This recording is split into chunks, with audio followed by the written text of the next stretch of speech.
Et nous voilà chez BMW avec la G310R, et la BMW pour les jeunes. Elle a de la gueule quand même. Hein.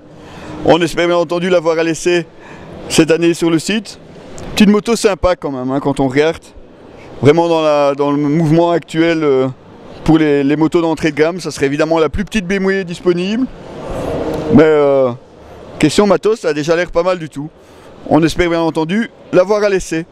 Toujours chez BMW, côté scooter, nouvelle version du C650 Sport. Mettez-moi un petit peu le design du carénage, ça a de la gueule.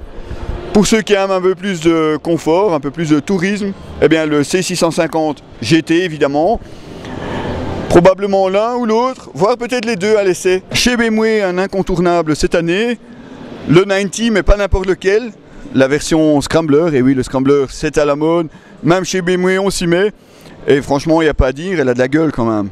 Une petite plaque à l'avant, une selle spéciale, des roues à rayons, un double échappement. Là franchement, on espère bien entendu l'essayer. Ça ne sera pas un essai à louper. Alors il paraît que vous trouviez la GS trop lourde. Chez BMW c'est pas de souci. On vous l'a coupée en deux. Non mais plus sérieusement, regardez un petit peu la boucle arrière.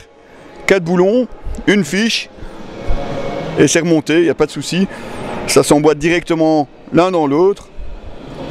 Bien pensé pour ceux qui aiment bien se balader et qui ont besoin de démonter rapidement tout l'arrière de la moto.